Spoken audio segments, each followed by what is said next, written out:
Bruce DuMont back in Chicago. Thank you very much for joining us. And in the last segment, we were talking about whether or not there are any members of the United States Senate, Republican members of the United States Senate, that may vote to impeach or not to find guilty Donald Trump. And again, we haven't talked too much about whether there's Democrats that might flip over as well, but we'll do that in just a moment. But Eric, the subject of the U.S. Senate and its actions has caught your ear. Yeah, so one of the things that the senators have to do is they take an oath because they sit essentially as a jury in this case. And their oath is to, let's see, I have it here. Part of it is to execute their duties with due diligence, which would mean actually listening to the evidence, listening to witnesses, not having prejudged the case, which is what I thought was interesting about Stephanie's comments of turncoat senators that are going to politically betray the president. That's not their role. Their role is to actually sit and listen to the evidence of it. Now, I can completely accept, and I imagine it might be the case that if I were serving in the U.S. Senate, that I would not be persuaded that removal from office is the right thing to do in this case. But one, the idea that it's, anybody choosing or anybody coming to that conclusion is a turncoat, I just find to be so emblematic of what is so disappointing about our politics in this time, is that everything is about simple partisanship and nothing more. And the second thing is, because I've heard this a couple times tonight, the idea that impeachment is overturning 63 million votes or whatever. Well, in a sense, of course it is. You have to be elected before you could possibly be impeached. So any impeachment, no matter if it was for what Trump did with Ukraine, what Bill Clinton did, or any of the dozens of things that I probably would have seen fit to impeach Barack Obama or George W. Bush or even Ronald Reagan over, no matter how egregious it is, of course you're overturning those votes. I just find this to be such a non-starter as an argument. It's a necessary condition. Well, is it? Let me just ask one quick follow-up, and then I'm going to go to Stephanie. Mm-hmm. Is it the fact that we're within 1 year of when the voters will vote again? Is that a mitigating factor in any way to you? No, I think that's probably the reason why, if I were serving in the Senate, that I would not vote to remove him. Don't think also if I'd been in the House, I would not have voted to impeach him, although I think these charges are impeachable. We're a year away from an election. Let the public have their voice. Let them decide if they want Donald Trump to continue to be president of the United States. Stephanie. Well, it's unrealistic to think that the senators have no opinion already. They're insiders. They know so much more than we do. And to think, unless they were in a box somewhere and they're unaware completely of all the details and everything we've been hearing, of course, to me, anyone that doesn't support our president at this point, any senator, we know that it's all about him being held to a higher standard or closer scrutiny. No president could withstand the kind of sifting that Donald J. Trump is getting for everything he does. None of the presidents, all of them would have been impeached. So suddenly this guy from nowhere, he's got the Democrats against him, he's got the Never Trump rhinos against him, he's got the media against him, and he's still getting it done. And when you go back to your district and you're gonna impeach the guy that's giving you jobs, lowest black unemployment numbers, and as a person that life is so important to me, the justices that he's appointing, he's getting it done. Don't listen to what he's saying. Watch what he's doing. So you're going to go back to your town and look at those 7 people on the stage. Not one of them is going to put me first before illegals, before everybody else. They're going to take away our jobs, roll back the tax cuts. So he is the true only choice. If you want to put America first, and voting to impeach him, that is a turncoat. That's a compelling argument for those senators in their individual capacity to vote for him as president, but it's not their responsibility as jurors within the Senate trial of impeachment. It's just suddenly we have a different set of standards under this president. We could talk about different sets of standards and all of that, but they have a responsibility in terms of the context of impeachment, of their role there, to do something, to serve it out honestly and with due diligence. And you're saying that anyone who votes against him is a turncoat is not it. The reality, though, Eric, is that no one's really living up to that standard. Because again, when I hear, when I'm thinking about, Cory Booker or any Democrat, that their mind is open on this issue. Do you think Chuck Schumer's mind I is agree open? With you. I agree with you entirely on that. But it's like, but what you're supposed to do there is you're supposed to say to all of them that they are not living up to that standard, not say that the standard shouldn't exist. I agree with that. Right. I completely agree with Eric that they have a duty as senators to put their personal political ambitions to the side. Now, have they done it? Absolutely not. And that's the point. And I think that's the point that he's making, is that what their responsibility is versus what their intentions are and how they plan on moving forward are two totally different things, diverging in completely opposite directions. But what I do think is important, which is the point that I was starting with before the break, was that, yes, 63 million people did vote for Donald Trump. 65 million people did vote against Donald Trump or Hillary Clinton. Now, the difference is that for senators who are up for re-election, they will have to go back to these states where Donald Trump may not have won the popular vote, may not have won their states, and have to explain what they're doing. And I think regardless if they're turncoats or not, they will be judged by the standard of, were you impartial when you walked in that room, and did you at least present yourself as being willing to be open to a discussion? And if you were one of those Cory Bookers who are like, I'm going to impeach it as soon as you get there, you're not making that case. And that just proves to that 80% of the American population, which I started off with, that all of this has just been a political ruse to get to the extremes, to make our points, to play bitter politics without focusing on anything that matters to the people. But if you are from a state that Donald Trump won, then you have to make a decision. you've got to make a decision. Got to make a decision. But most of the Democrats come from states that Hillary Clinton won. They The got to make a majority decision of too. them. Okay, so they have to. I mean, it's They have to put senators their from Wisconsin country it's, first. It's Tammy Baldwin's got to make that decision.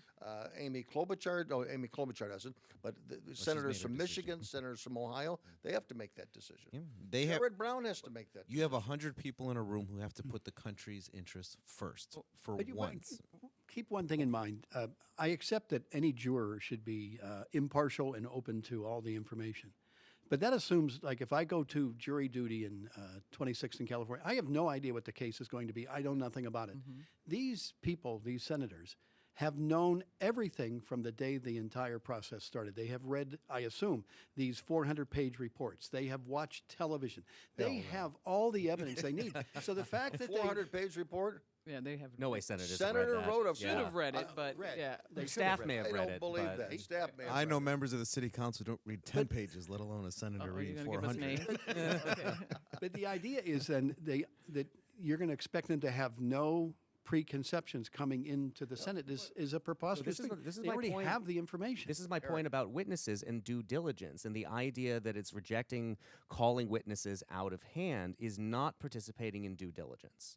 That's my point. Well, I know as senators, their responsibility to America, but all politics are local. They've wasted 2.5 years trying to prove that this guy that they've labeled unfit from day one, trying to trip him up, trying to get him out of office. And when you go to a state like California, you look at the demographics, how many people are leaving, like here in Deep Blue, Illinois, where people can't get out of here fast enough. I bet the constituents in Kamala and Nancy and Shifty Schiff, I bet you they want to get the human debris off the streets of L.A. and California. They're worried about the high cost of living there, the same way in Illinois. I would love, what have they done for the people?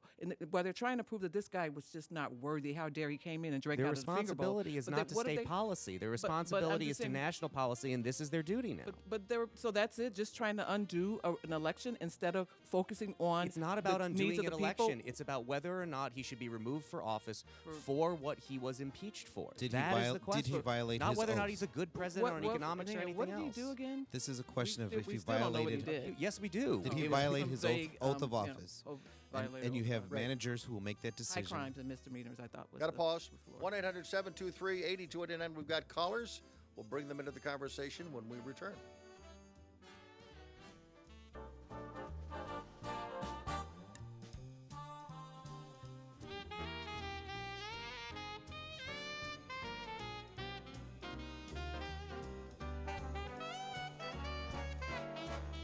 The Dingleberry.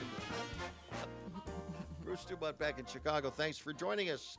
And let's go to Tom listening to us in Sharon, Pennsylvania on WPIC. Go ahead, Keystone State. Merry Christmas and Happy Merry New Year Christmas to you, everyone sir. and your Christmas.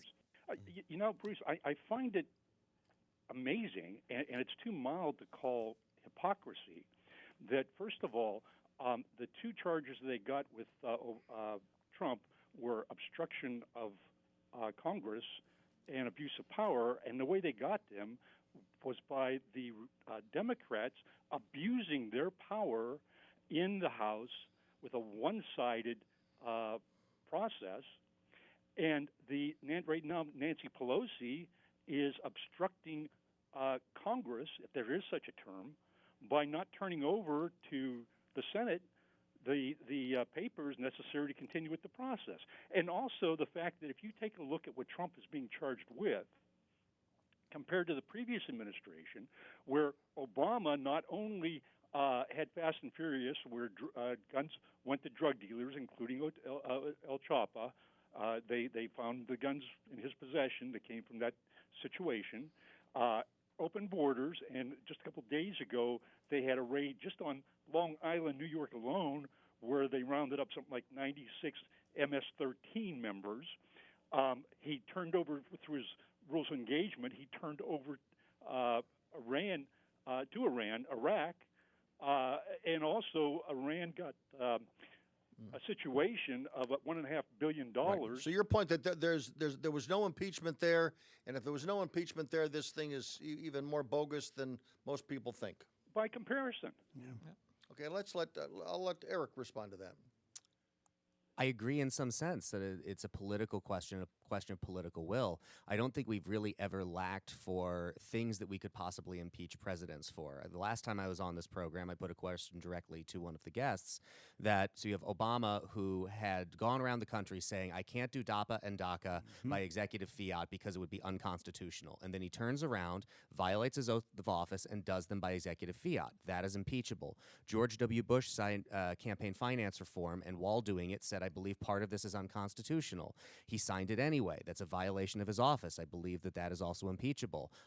Unsanctioned drone strikes, to me, are impeachable. The invasion of Libya is impeachable. It's a question of political will. The Democrats got rather in front of a train of their base, and from the beginning, their base wanted them to get rid of Donald Trump. And to the point that I've made before, that I would probably not have voted. Certainly, if I were in the Senate, I would not vote to remove him. This was not the right political case to make. But that's not to say that we shouldn't evaluate, at least on the individual charge. It'd just be great if we could acknowledge that what Trump did was not good and not appropriate and not something he could do. And if the man had any sense of shame, we could probably have gotten by with a censure, but he doesn't have a sense of shame. Would you acknowledge, I'm going to ask our Republican, Tom, thanks for calling. We're going to move on. Would you acknowledge that in this particular case, it was the people that got fed up with Donald Trump? They were fed up with Donald Trump on the day he got elected. And in this particular case, it was the people pushing the politicians, not the politicians bringing By people, do you mean together. the base of the Democrats? Yeah, the base, or those Okay. that were riled up. Is this not a case where people were riled up? They were mad as hell. They wouldn't acknowledge that Hillary Clinton screwed up a campaign. Yeah. They just hated Donald Trump, but they put the pressure on the politicians. It wasn't the other way around. In 18, they elected several politicians, including AOC, whom I've kidded at work many times, who is the Speaker of the House. She is the most quoted, the most twittered, and so forth. And I swear that she is the one, that's the old expression of the tail wagging the dog. I think in some sense it is the people, but it is such a very small group of people. It is I always make a distinction, which many people on the right do, between a leftist and a liberal.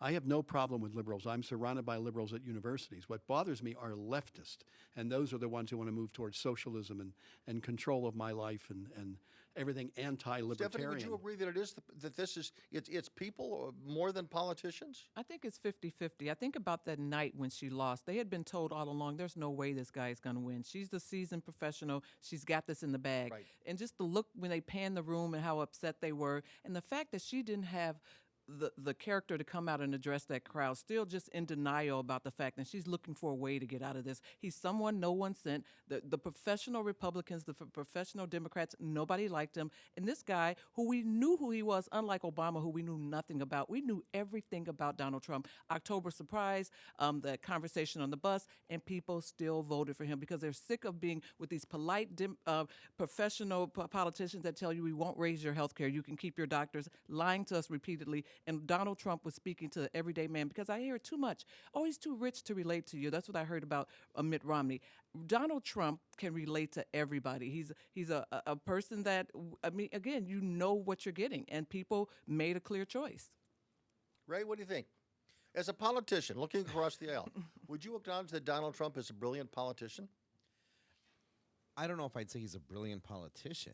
I'd say he's a brilliant public speaker who knows how to dominate and build off the fears and emotions of his audience. I think that's 100%. Fears? What fears? Well, there are plenty of fears. I mean, I've heard it from, no offense, Stephanie, I heard it from you tonight talking about homeless people as human debris or undocumented. No, No, she was no, talking I about said there's debris. human debris on the streets of L.A. and San No, Francisco. no, she's Well, talking about the debris that they're not leaving the- behind. Yes. That they're actually from. Well, I I've also heard that heard- too. No, but that's no, correct. I'm not calling homeless people. I don't Debris. even think I mentioned homeless Undocumented people. Is illegal. I mean, there are a lot of things that people have anxiety and consternation about, and he's been able to dominate his base, his conversation, and stoke a lot of the fears and anger and animosity people have on these issues Isn't to that get what, him to where isn't he that needs what to be. both sides do Do, politically? right, course they exactly. do. Isn't that how any politician gathers his or her base? And you have to By admit, speaking to something in that base You have to that speak riles them you up. have to speak to what motivates people, and you can either choose to motivate people with things that are positive,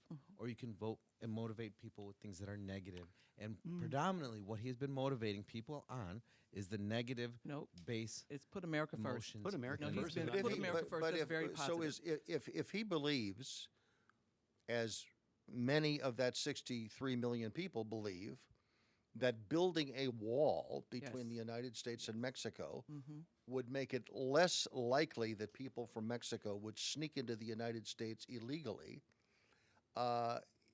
is that wrong? Is that faulty thinking on his part? Is that pandering to hatred, or is it favoring those that want laws of the United States enforced? No one's It's above the law. it's pandering to hatred because you're not answering the issues about I gotta go. undocumented. You gotta You're go. not answering issues about the true nature of illegal immigration, as you would call it, because a vast majority of the people who come here and overstay their visas are here without documentation are not from Mexico. They're usually from Europe or from Asia Right. because Let's- they are let's apply students. it all. Let's No get it all wall done. is going to stop an airplane from getting into this country. No tunnel is going to stop anyone from trying to get here, as we've seen. And actually, in recent months, we've seen people making it a joke out of climbing over this wall for No, sport. But okay. And what we've seen is a great diversion of national resources that are not going to address the true issue, which is immigration and immigration reform, which even myself would support, while at the same time diverting all of our attention from the real issue, just to make a point. Well, Stephanie. I don't know who else around this table has been to the border. I went to McAllen, Texas, and as a descendant of African Americans, as they love to call us, that helped build this country, my legacy is the 13th, 14th, 15th Amendment that's guaranteed to me as the result of my ancestors being brought here. So to try to give away my legacy, my inheritance to someone that breaks the law to come here, I sat in the living room of people that grew up on the border, Mexican Americans. Their kids can't go outside and play anymore. They're my age, and they remember sleeping with their windows open, catching a breeze. They can't do that anymore. They have guns underneath their beds, and when it gets dark, illegals start knocking on their door. They're right on the border. They're living the dream they love the American dream. They 3, 4, 5 generations of living on the border in ranches, and now no one in CNN's now telling their story, MSNBC, but I sat in their living room. So I want a wall built because that's going to be the first line of defense to keep a lot of the drugs pouring over. We don't talk about the sex trade that's going on at the border and the coyotes and what's happening. I visited and saw trees with underwear hanging as a sign when a kid gets raped, a girl gets raped, it's hanging on the tree. I was there. So I get upset as a black woman, and I'm looking at where I grew up on 22nd and Pulaski, and there's not a grocery store. There's nothing but in a Hispanic neighborhood where I went to my first elementary school, thriving.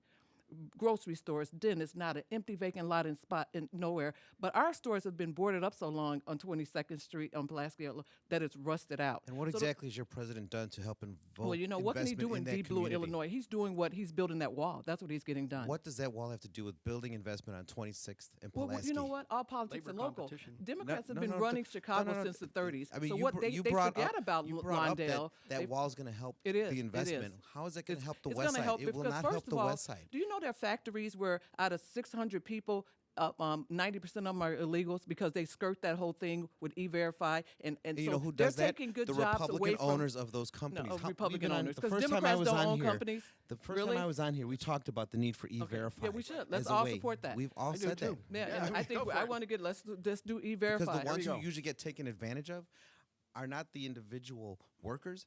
It's the companies that are taking advantage of everybody, whether gotta- they are citizens or not, so that they can maximize their profits and use an illegal workforce. Okay, Trump keep wants to build a people wall, out. put Americans first. It will help Tell Trump to African do Americans, and I E-Verify, don't even not know a I'm wall. using that term. Black, it will help Black Americans because Also, we're the ones who E-Verify, disproportionately hurt. E-Verify would help. And again, many Republicans in Congress have not supported it, and many Rhinos. Democrats. I agree. Right on. You're also going to keep in mind we are the sole country in the world that has on our border a country as poor as Mexico is relative to how rich we are. Yeah. Most countries of the world are surrounded by Kind of countries which equal. are very similar, like us in Canada. That's why there's no problem. Back shortly, 1-800-723-8289. If you'd like to email me a comment, go ahead. It's beyondthebeltway.com. Easy to remember. I'm Bruce DuMont.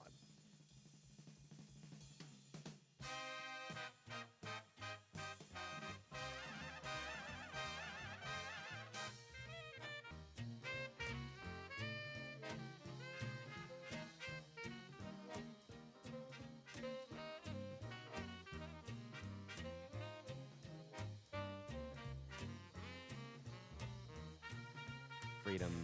Bruce specific- DuMont back. Thanks very much for joining us this evening. Our telephone number is 1-800-723-8289. Our new email is beyondthebeltway@gmail.com. Not just .com, Gmail. The tweet is at Dumo at DUMO. Again, the website beyondthebeltway.com. If you ever miss a show, it's always there. It goes for many, many years. And again, we're live on YouTube and live on Facebook. And again, a reminder that if you'd like to support this program, you can go to our GoFundMe page. And again, you can look at the donations that are coming in. And again, we want to get over about $3,000 away from our goal. Again, GoFundMe.com. We'd like to get that done in this holiday season. So we do appreciate it. And those that have contributed, we thank you very much. Let's go to Joy, listening to us in Spokane, Washington on KXLY. Go ahead, Joy. Hi. I'm not sure where I fall now as a liberal or a leftist. It seems like it's a shifting line there, but I'm a lifelong Democrat. And what disturbed me in particular about the hearings and such was that on the Republican side, how they made it such a mockery and calling it a sham. And I think for those of us who dislike Donald Trump for different reasons, I think that there are many serious reasons. And so that was really, really disappointing to me. I look at him and I see his 3 years, and I disagree with his policies, of course. I believe in environmental protections, things like that. But I also see the way he conducts himself. It's transactional. It's very independent. And I find that in particular for international policy, it is dangerous. And I think Ukraine only touches the tip of that. He is going in, and you can't say he fights corruption. Out of the Mueller report, look at the people surrounding him in his campaign and in his businesses. They're all corrupt. And so he has gone in there with Rudy and others, and he's done it on a very individual basis, very transactional. Ask Mrs. Dingell. She voted for impeachment, and so he completely just treats her terribly. And that is dangerous. Who knows what agreement he made with the Turkey president so he could go in and go after the Kurds. We do not know what this man is doing. It's dangerous. He's trying to rid the agencies of all the people who are experienced. It's not a deep state. There's people who have been with Republican presidents for years. This is a man who is a danger to our country. And to mock and make a sham of what the Democrats are looking at, I just find very disappointing and very shameful for those All right. in Congress who are doing it. Joy, let's let Stephanie respond. Stephanie, go ahead. Well, my favorite line is that beating Hillary isn't an impeachable offense. I've never seen people not be, we teach our kids, you lose But gracefully. I'm saying I'm not like that, and there's a lot of people who are not like that. We're looking at what he's doing in the office now, And no you- matter who he beats. Okay, well, He's a initially dangerous man. Trump ran on a lot of sizzle. Now, 3 years later, he's running on his actual record and what he's getting done. And it's a little hard to debate about how well the economy is doing. It's a little hard to talk about the fact that the lowest unemployment for not only Black Americans, for Hispanic Americans as well. People are living well. Even though those 7 people on the stage were trying to convince us that things aren't going that great, regular Americans, middle Americans, we know what Trump is keeping promises that a lot of politicians don't. And he may have made the mistake of surrounding himself with people that were less than credible, but I don't think anybody's cabinet, no one's cabinet could withstand the scrutiny that his cabinet was put through. But at the same time, he's got Mike Pence, and I don't know if a lot of these Democrats understand, if they somehow by a miracle remove this man from office, as a Christian conservative, if I wake up one morning and I get to say President Mike Pence, hello, I'm like, that would just be Christmas, Super Bowl, and Oscars all in one for me. But that's not going to happen. He's going to, he won't be removed, and he will win in 2020. All right, let's let Joy, back to you for one word, and then we're going to go to Eric. Go ahead. Why does it have to be the economy? Why is the only answer the economy? This is a man who is selling our country internationally. This is a man who is destroying our environmental protections. He's putting children on cages. He is dividing the country because he is hateful. He talks to people in a hateful way. The NFL, it does not have to be that the economy trumps, so to speak, everything. It just infuriates me that we answer in dollars and cents when this man is an embarrassment and dangerous to our country. Joy, stand by Eric. So a lot of what Joy is articulating, I think, are policy disagreements, which, coming back to what I had said earlier about the process of impeachment, these are mostly questions that should be left to the voters to decide in 2020. Mm-hmm. Although I will say that we were talking about wishing that Trump and other people could take this more seriously. During the process of voting on the articles of impeachment, Representative Loudermilk, and there's a name if I ever heard one, compared the Congress to Pontius Pilate and Trump himself to Jesus, which is this escalation of idiotic rhetoric has just got to stop. I wish we had people trying to take this at least a little more seriously than making comparisons like that. And I will fully acknowledge that there were many idiotic things said during the Clinton impeachment as well. Again, the fact that both sides have done it badly does not mean the standard should no longer exist. And also, by the way, I think one of the low points of the hearings is when Adam Schiff, the chairman, made up an imaginary phone 100%. conversation. That was to start it unacceptable. out. And then he stayed that in took the process. whole 100%. thing and just made it ludicrous. That's where Joy started on the question of fairness. And what the Democrats did, I was hoping for fairness as well, but they would always say things are out of order. That's irrelevant. You don't get to pick anybody who's going to testify. There was no fairness in any of that. It was like a grand jury in that there was no representation of the person you're accusing. Joy, we're going to move on. Thanks for your call. Let's go to Kathy, listening to us on WOKI in Tennessee. Go ahead. Hello, are you there? Kathy, are you there? Yeah. Go ahead. Hello, are you there? Jeff in Austin, Texas on line 6. Are you there? Yes, sir. Go ahead. I am. Hello.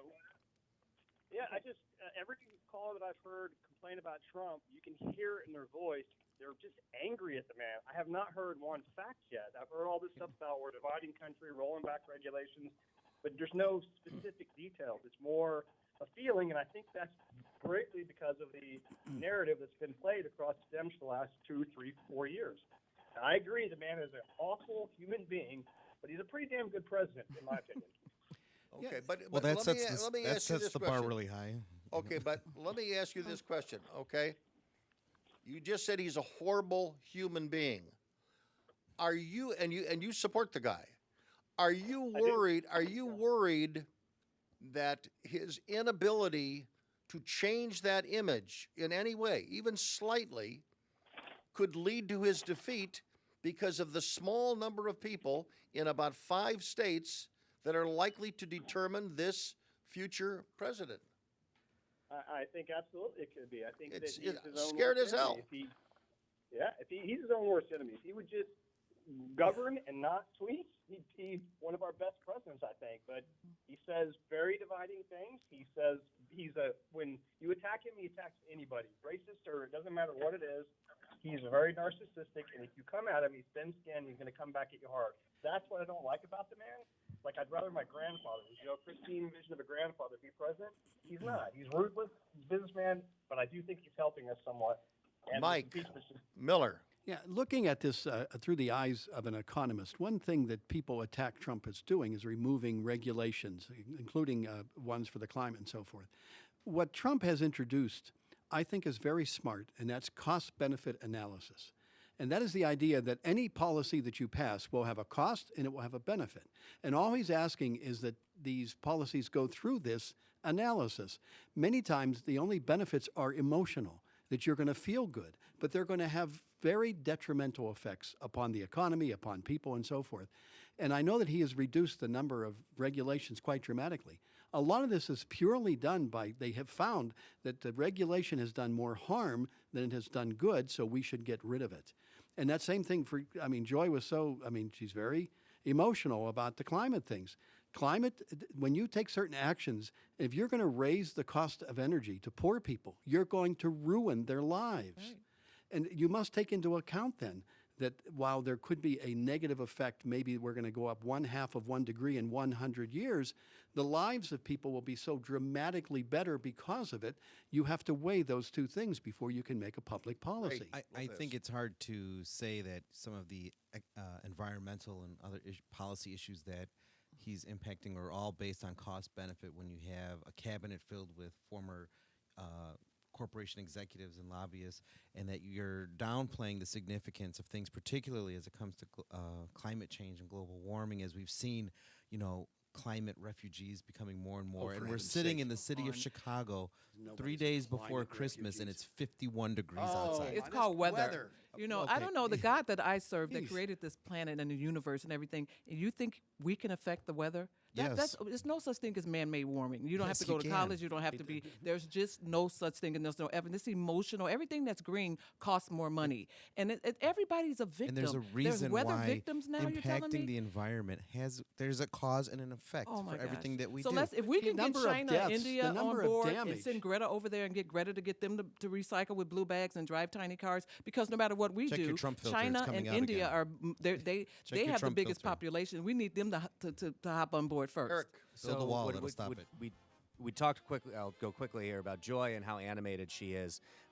What Mike pointed out that reminded me is that so much of the policy outcome of the Trump administration, by and large, has been rather kind of replacement-level Republican administration. What people are wound up about is character questions, Yes, and that is what I exactly. think is really animating a lot of it. It's why I think Trumpism is best understood as a psychographic phenomenon rather than a set of policy preferences. Yeah. Okay. Well said. My Very well compliments. said. We'll put that on the. We'll save that for the show. That should be a we're doing the T-shirt. show. I'm Bruce DuMont. That was Back live? shortly. A new exhibit.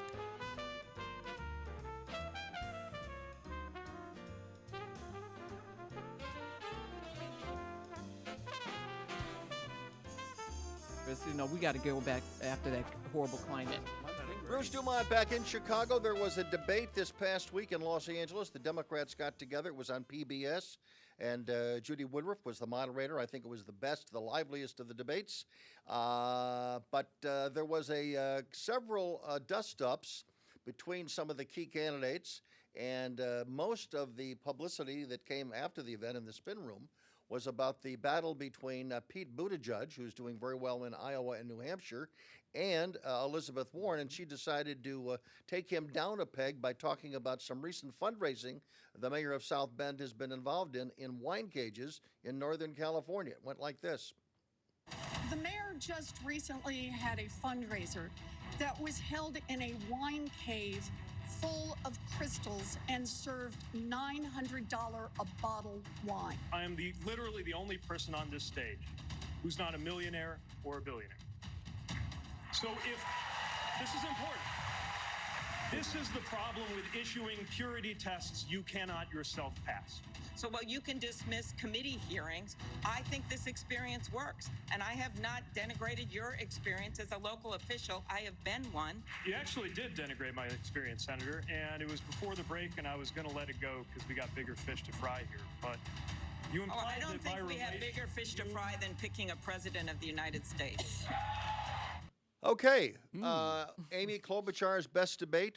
Yes, for sure. Does everybody agree with that? It was her best debate. And I'll say Pete in Low 10 bar, years. but yes. Low bar, but yes. Or one big And Does Pete in everybody 10 also years. agree, even though the publicity, all the post-debate analysis was about those issues, the winner turned out to be, or really, was Joe Biden because He didn't he's do the anything. leader, He didn't and screw he's up still the anything. leader, even though he's not leading in Iowa. That's right. He's above the fray. This is interesting to me because it seems like, as I kind of wondered when we saw all of these Democrats getting into the primary, as Yeah. we had 16 Republicans 4 years ago, Yeah. there's this weird thing where you have a front runner and you have somebody who's leading. And the Republican strategy was always like, I'm going to take out the number 2 guy and then I'm going to be the guy to go one-on-one with Trump, rather than going after the guy in first place. And now you seem to have that going on in this debate, that they're not really going after Joe Biden anymore. They're taking on each other. And I don't know how much Except that's really going to Kamala benefit. Harris. Well, she's no longer. Kamala She's not there Harris, anymore. She did go after- and maybe then that's why she's she not there. basically she went after Joe Biden. away. And some and people then say too Tulsi soon. Gabbard, Right. she went after. My favorite moment of the debates this that year was- is that. that was is Tulsi exceptional. Gabbard Captain. utterly destroying Kamala Harris That was over her exceptional. absolutely ghastly record in California. And was she delightful. wasn't there. So okay, so we have this tribalism that's going on in the Democratic Party, but Joe Biden seems to be above it. But the other point that I would make is that Bernie Sanders, although to a professional person who watches politics all the time, you know, I hear him going into the same old script. It's Bernie's script. He's going to hit it again and again and again. But I remember that, you know, a lot of people don't listen to Bernie Sanders as much as I do. And the point is, he is making, I think, strong points. I think there's a lot of people at home saying, yes, you may disagree with the politics, but insofar as marketing his position, he does it very well. And the fact that he is still, he is emerging now, or he is somewhat, I don't want to say surging, but he's moving past Elizabeth Warren. A couple of weeks ago, you know, when Elizabeth Warren got to specifics, her campaign started to go in the opposite direction. You know, I think what you're seeing is Democratic cannibalism once again. Yes. And what we're going to see, the end result being, is same like we've seen with Hillary and Bernie in 2016, where you have your single issue, single candidate voters who are not going to be able to make the switch to support whoever the eventual nominee is because of all the bitterness and rancor that's been going on. But it's more than And- bitter. It's also how far to the left they're going. Right. And that's fine in the primaries. They're going to pay a price in No, the general right. it's election. actually very dangerous for Yeah, right. Democrats. It's Trying to That's what I'm out saying. that's trying to out extremely socialist each and, other, right? Well, they're all trying to Who's going to leapfrog, give more free stuff away? leapfrog over the left, but they're also putting each other at a significant disadvantage because by the time they walk that plank out into the left, you're going to have more centrist Democrats like myself who are going to be looking at them like, wow, this is what With we you have. all the way out here now. What I are you would- gonna do? That will They made that that is not going mistake, to though. change. Is Going the- back to your is- 63 That's million over. voters for Trump, they are already in lockstep. Yep, no matter we're- we've already discussed that ad nauseum. They're already in lockstep with that man. Come November, Isn't the there? 65 million is going to be so that's why splintered. some of us Ray, wanna but vote for him Ray, because does we're I afraid mean, of him. why? Or I guess the question: do you believe that as a result of the tribalism, as a result of, let's say, the Hillary candidate or the most centrist, like a Joe Biden, emerging, you're going to have the same sour grapes, sore feelings amongst the also-rans, and their supporters are going to stay home, just like a lot of Bernie Sanders supporters stayed home. Because I think I'm firmly the two concerned about closest that. Cheated candidates him out of the that I think last time. may have Yeah. the same, in some cases, the same voter, it's Donald Trump and Bernie Sanders. Because a lot of Bernie Sanders supporters, they voted for Donald Trump. And I think in many cases, that might be the difference. Well, I think if See, you I almost heard hear a pin drop. Everybody, when I say So like, okay. Well, because of not only what I mean, they're the bomb throwers. Yeah. what I think Trump is less of a bomb thrower now than he Some was of their policies a couple are of the years same ago. when it comes to trade and Right, so right. forth. Go So ahead. two thoughts. One, I will warn against what I'm about to do, which is bringing British politics and interpreting it here. But we fought a war. You know, to- the to- Jer- You got Jeremy 15 seconds to do it. Go ahead. I would be careful of the Democrats about following a cranky old socialist Three into homes. battle because it didn't work out well with Jeremy Corbyn, and I will just leave it there. Oh, okay. Eric Cohn has been with us from WIND Radio. Alderman Ray Lopez of the 15th Ward Democratic Ward Committee, and thank you very much. Mike Miller, the distinguished professor for the last 38 years of economics at DePaul University, and Stephanie Trussell, talk show host. First maiden voyage. Nice to have you with us this evening. Pleasure. Stephanie, let's do this again. Please. Our thanks to Fritz Goldman, who's been directing this show for many, many years, and also our new producer, Andrew Marshall. We thank him. And also Hector Pacheco. He has been Pacheco. That's Pacheco. That's the conventional spelling of Pacheco. We thank him very much. He is our engineer this evening. Thank you very much for being with us. Have yourself a very Merry Christmas and a Happy Hanukkah to those who are of the Jewish faith. We thank you very much. Until next week, this is Bruce DuMont. Good night from Chicago.